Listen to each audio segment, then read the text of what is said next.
지난주에 입추가 지났는데 여전히 무더위가 기승을 부리고 있습니다. 저도 어젯밤에도 잠을 설쳤습니다. 그러나 자연의 섭리에 따라 결실의 계절인 가을이 가까이 오고 있음을 믿습니다. 그래서 좀 더위를 느끼는데도 가을이 오고 있잖아요. 그래서 가을 말만 들어도 좀 서늘한 바람이 불 것 같아요. 그런 의미에서 옆 사람하고 인사 한번 나누고 시작하겠습니다. 가을이 가까이 오고 있대요. 좀 가을 바람이 불어올 것 같습니까? 아멘.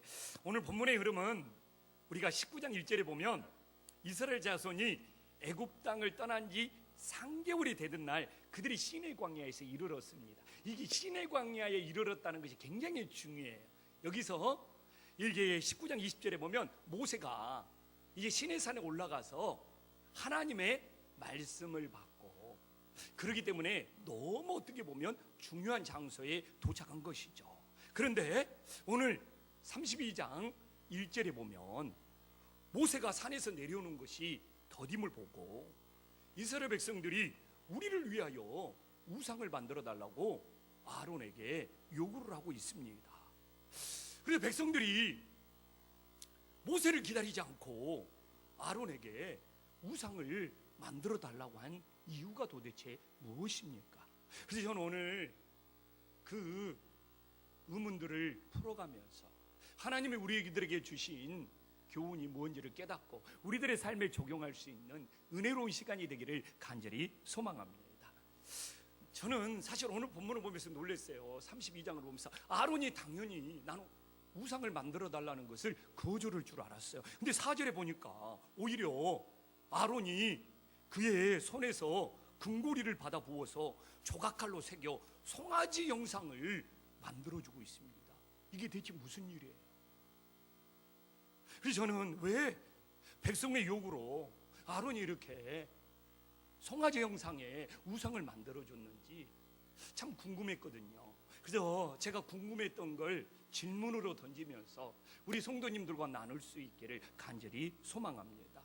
저는 제일 먼저 궁금했던 것이 왜 이스라엘 백성들이 아론에게 우상을 만들어 달라고 하였을까? 그 이유가 뭘까가 궁금했습니다. 왜 그랬을까요? 바로 이스라엘 백성들이 과거의 습관을 버리지 못하는 겁니다. 애굽의 습관을 버리지 못하고 있어요. 와, 이렇게 습관이 무섭더라니까요. 그들이 출애굽한 목적은 분명합니다. 우상 섬기는 습관을 버리고 새 출발하여 하나님을 섬기자는 것이죠. 근데 이들이 출애굽했는데 우상을 만들어 섬겨버리면 조롱거리가 되어버리는 거 너무 당연한 일 아닙니까? 그래서 하나님이 오죽 했으면 이스라엘 백성들을 애굽의 습관을 버리게 하기 위해서, 우상 섬기는 습관을 버리기 위해서 광야에서 40년 동안 뺑뺑이를 돌리면서 훈련을 시킨 거 아닙니까? 이처럼 우리가 예수님 믿기 전에 그 습관이 하나님 믿는 것을 얼마나 해방하는지를 깨달을 수 있기를 간절히 소망합니다. 그래서 저는 오늘날도 하나님을 잘 섬기기 위해서는 과거의 습관을 버려야 된다고 믿습니다. 내가 얼마나 예전의 습관을 잘 버리냐에 따라서 내가 얼마나 하나님을 잘 섬기고 하나님을 잘 섬길 수 있다는 것이 결정적이기 때문에 그래요. 제가요, 군대에서 병장 말년이 되니까 선임하사가 자꾸 바둑을 두작해가지고 좀 바둑 좀 배운 적이 있어요. 그러다가 전역하고 신학교 다니고 부목사 생활을 하면서 바둑 두는 걸 잊어버렸는데 김포로 개척 나오니까 이게 개척 생활하면서 좀 외로움이 찾아오다 보니까 인터넷 바둑을 두게 되었어요. 인터넷에 상대방이 나와가지고 바둑을 두는데 이게 굉장히 승부욕을 자극하더라고요. 우리 이장로님은 도봐서 너무 잘 알죠 있습니다. 근데 이게 바둑을 자꾸 두다 보니까 새벽 1시, 2시까지 두는 거예요. 그리고 새벽기도 나오는데 새벽기도 눈이 빨개 갖고 새벽기도 나오고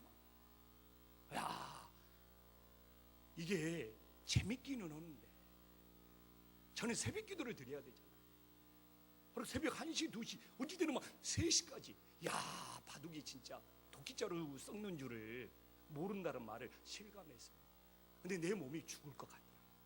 늘 눈 뻘게 가지고 그냥 새벽기도 나오고, 그리고 그냥 설교 끝나고 기도 시간에는 꾸벅꾸벅 졸고 있고.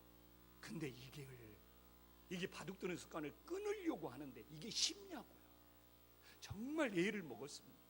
뭐 지금은 뭐 완전히 끊었습니다. 이제 아마 제가 은퇴하면 모르지, 은퇴하기 전에는 절대로 그런 것에 발을 들여놓지 않기로 하나님 앞에 약속을 했어요. 그래서 또 혹시 이런 말 했다고 목사님 바둑 두지 않나, 이런 의혹의 눈길로 저를 쳐다보지 않기를 간절히 소망합니다. 그래서 저는 뭐 바둑 두는 것이 죄 짓는 건 아니잖아요. 그냥 건강한 취미 생활일 수 있잖아요. 그러나 이게 하나님 섬기는 것을 방해하더라니까. 그래서 우리도 생활하면서 이런 취미 생활, 이런 습관들 뭐가 죄악이냐?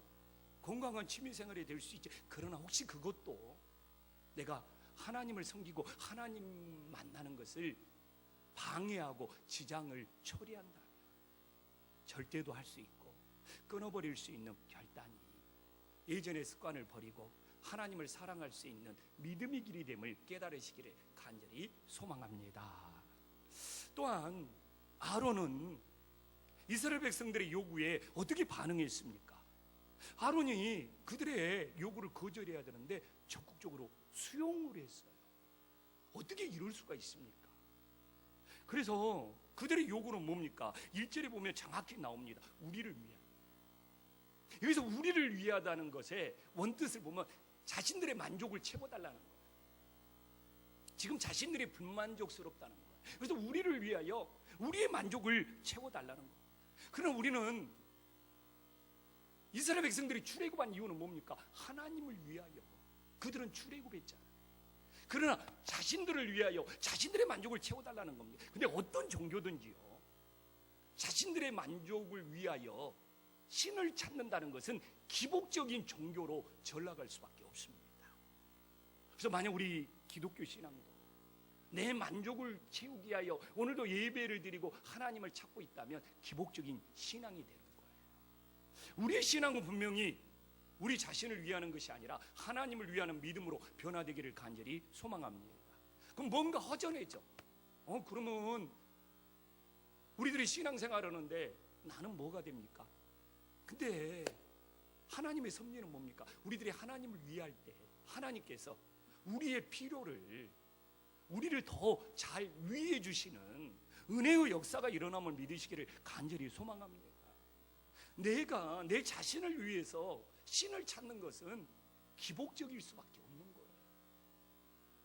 그러나 우리들이 마음을 다해 하나님을 위하신다면 나보다도 나를 더 잘하시는 하나님께서 우리의 필요를 채워주시고 우리를 위하여 우리를 선한 길로 인도해 주시는 그 믿음으로 하나님을 만나는 은총의 역사가 일어나기를 간절히 소망합니다.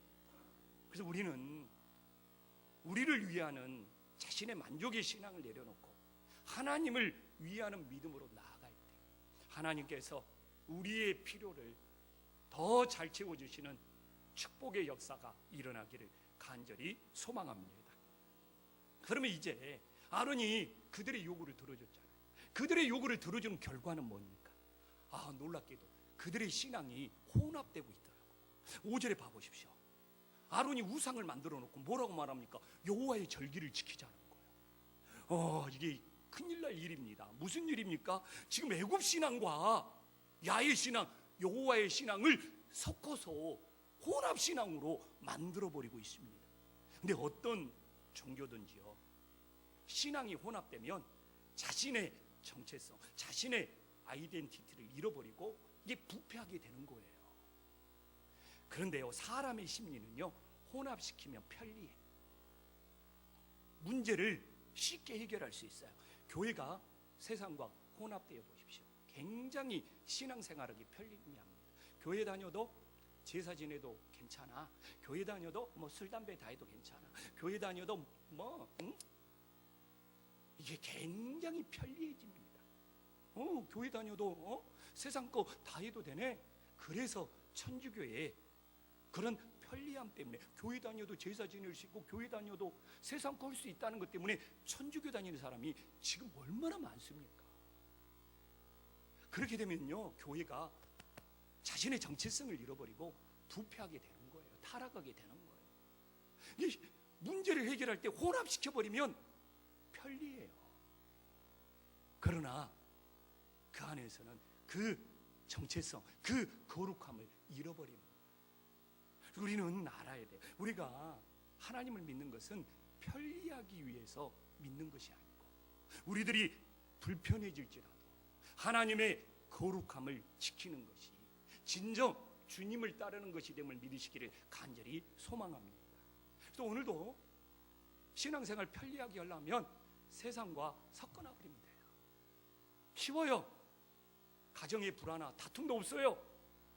회사나 직장, 친구들 만나도 불편함이 없어요.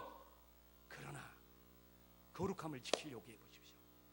불편함들이 엄청 생깁니다. 그러나 분명한 사실은 신앙이라는 것이 혼합되면 혼합될도록 정체성도 잃어버리고 부패하고 타락한다는 걸 깨닫고, 이 마지막 시대에 하나님의 요구는 설사 우리들이 조금은 불편해질지라도 혼합되지 않고 거룩함을 지키는 것이 진정한 믿음이 됨을 깨달으시기를 간절히 소망합니다. 그러면요, 모세는 지금 그들이 우상을 섬기고 타락한 것에 대해서 시내산에서 내려와 정확하게 영적인 진단을 합니다. 그 진단이 뭐냐? 25절에 보면 아론에게 책임이 있다는 거예요. 아론이 그들을 방자하게 했다는 겁니다.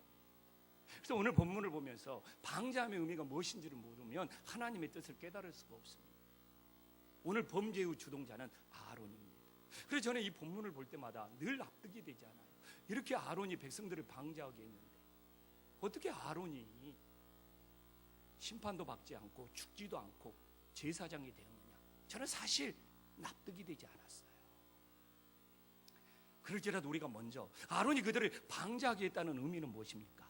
첫 번째는 말씀의 통제에서 벗어나게 했다는 거예요. 오늘 NIV 성경을 가지고 있는 분들이 있을 거예요. NIV 성경에는 방자함이 아웃 오브 컨트롤로 통제에서 벗어나 제멋대로 했다는 겁니다. 백성들이 하나님 말씀의 통제에서 벗어나 자기 하고 싶은 대로 자기 멋대로 하면서 하나님께 불쾌감을 주었다는 겁니다. 그리고 아론조차도 그들을 말씀으로 통제해야 될 거 아니에요. 그냥 말씀의 통제에서 벗어나 자기 멋대로 오는 것을 오히려 동조해버리는 그런 죄악을 범하게 된 것이죠. 그러나 지금의 시대도 똑같습니다. 이 교회라는 것이요, 성도라는 것이 저를 비롯하여 교회가 말씀의 통제에서 벗어나 자기 하고 싶은 대로 하면 그 교회는 혼란과 무질서가 되어버립니다.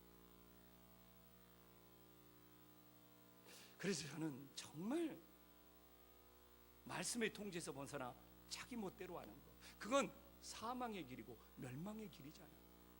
우리들이 말씀을 따르고 말씀의 통제를 받는 것은 우리들의 영혼을 살리는 길이잖아요.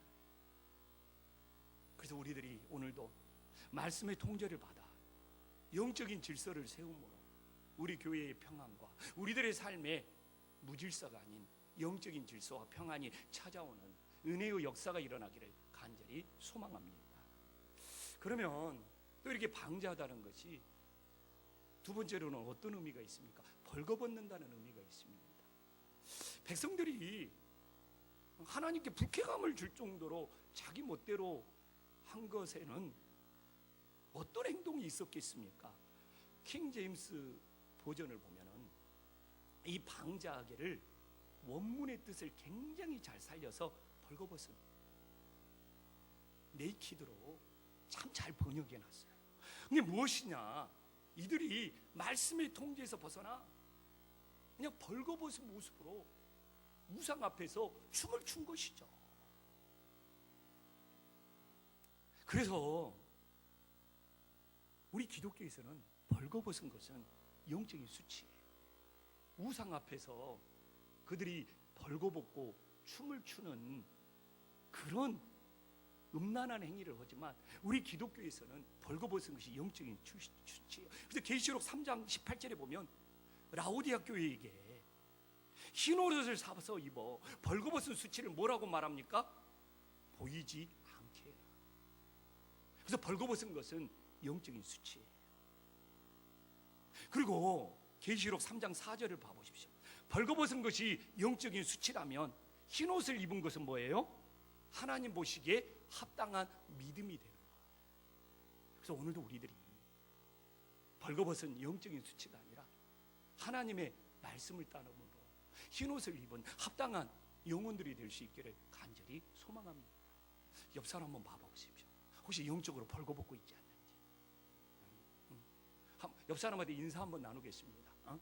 당신은 벌거벗은 것이 아니라 흰 옷을 입고 있네요.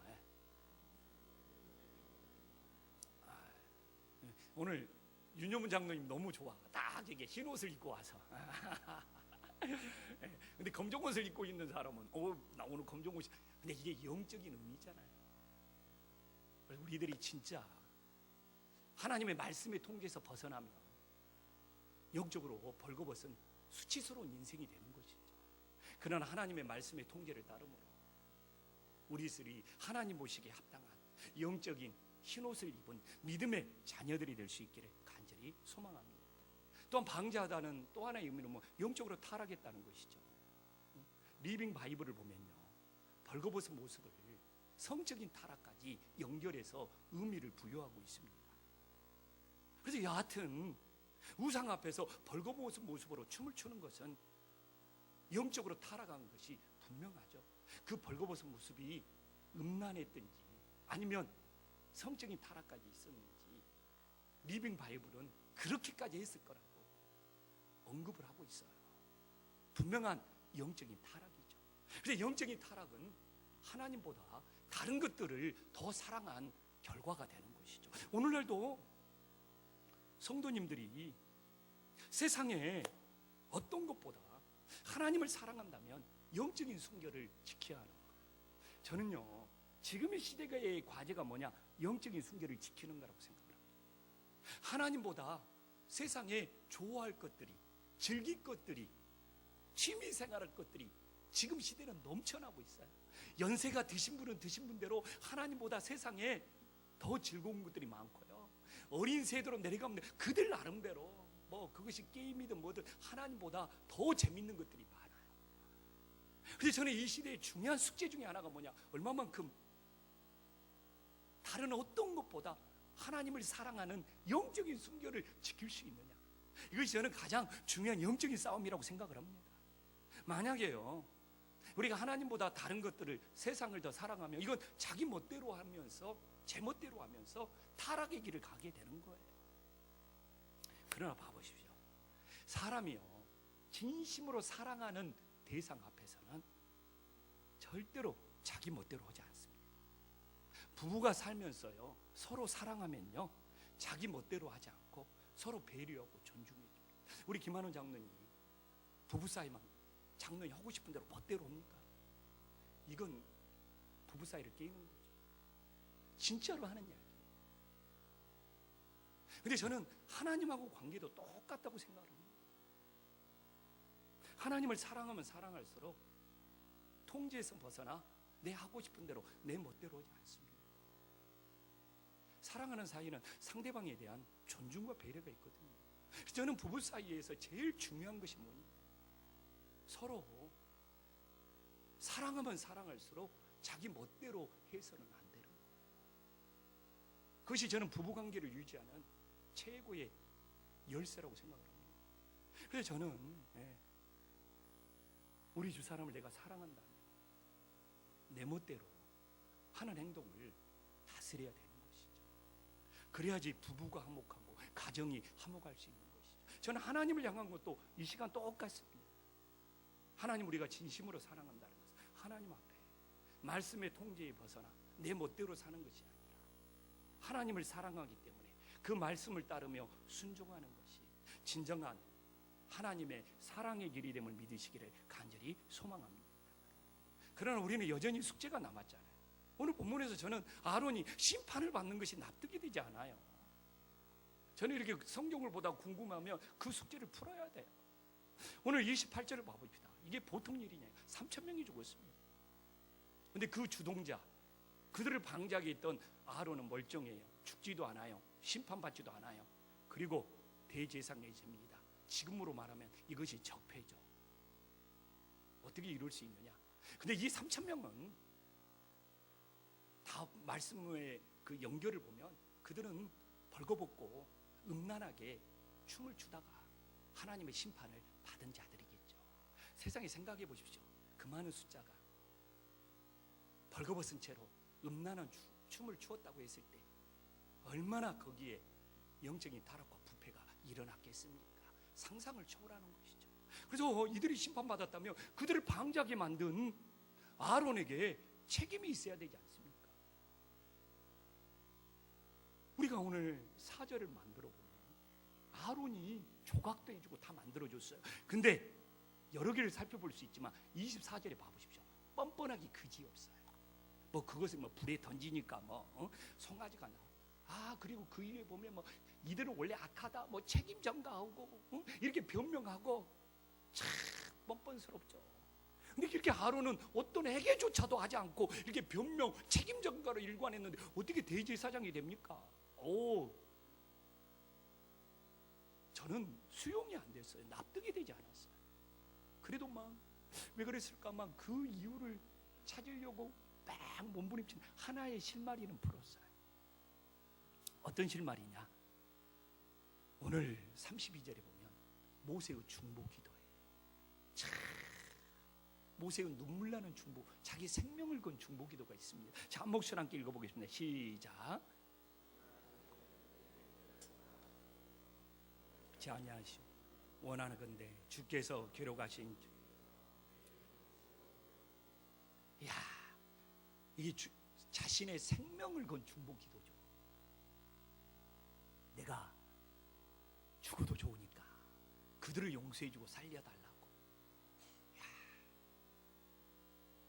이렇게 생명을 건 중보 기도가 한 영혼을 살릴 수 있음을 믿으시기를 간절히 소망합니다.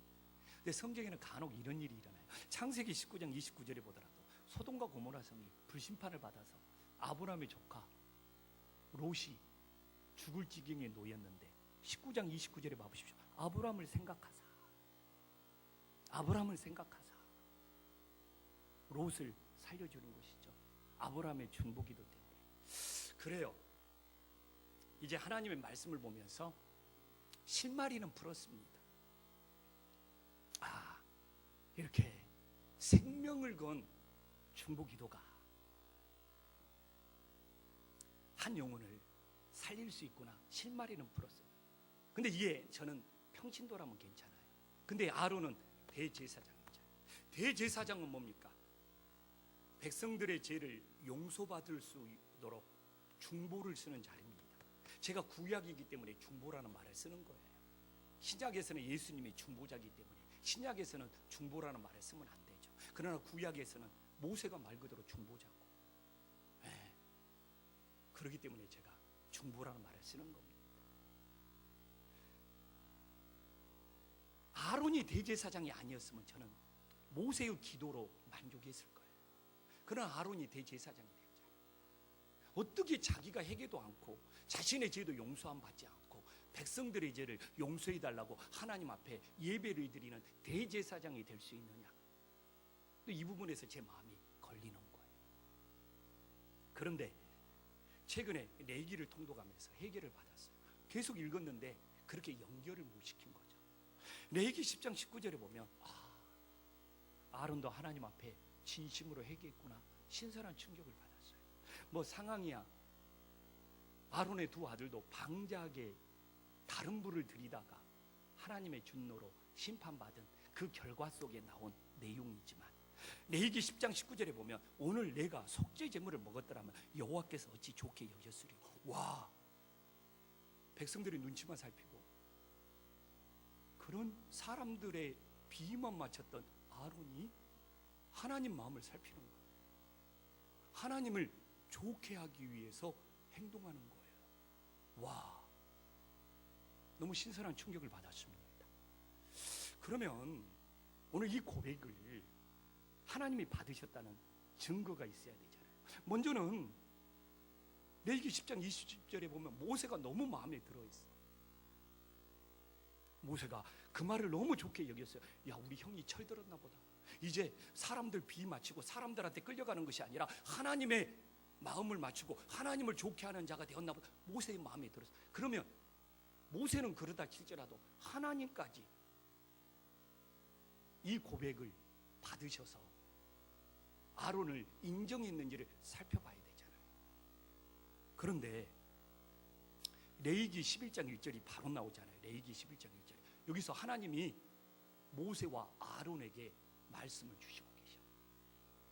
이게 처음 있는 일이에요. 그 이전에 봐보십시오. 제가 8장 1절 올려놨잖아요. 계속 모세에게만 말씀해 주세요. 그러나 아론이 10장에서 어떻게 내가 하나님을 좋게 할 수 있을까? 그 하나님의 말씀을 살폈을 때 11장 1절부터 처음으로 하나님이 모세뿐만 아니라 아론에게도 하나님이 말씀을 주시고 있어요. 그 뒤로 봐보십시오.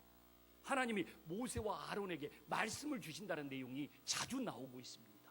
이거 분명히 레위기 10장 이 19절의 고백, 여호와께서 어찌 좋게 여기셨으리요. 이 회개의 고백, 이 변화된 고백을 하나님이 받으신 거죠. 그래서 모세도 좋게 여겼을 뿐만 아니라 11장 1절로 바로 넘어가면 하나님께서도 처음으로 모세와 아론에게 하나님의 말씀을 받는 자로 동시에 말씀을 주고 있는 거예요.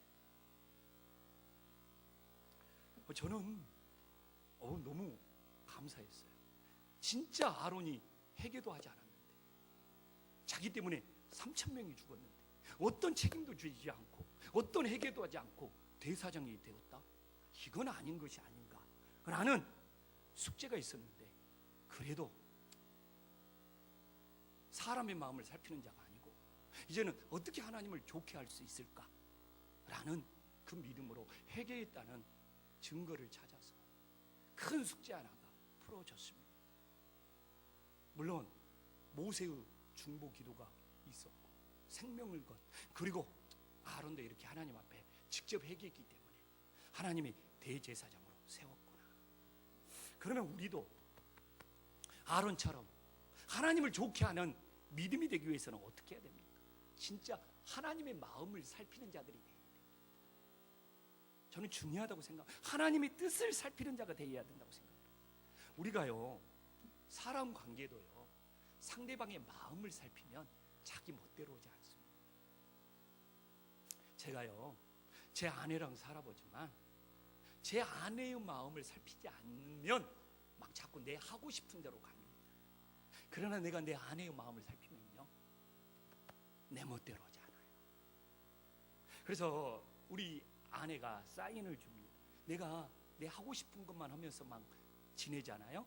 그러면 우리 집사람이, 아내가 그렇게 말합니다. 나 나이 들면 나 혼자 살 거야, 딱 이렇게 말합니다. 그러면 지금 내 멋대로 오고 있다는 거예요. 아내의 마음을 안 살피고.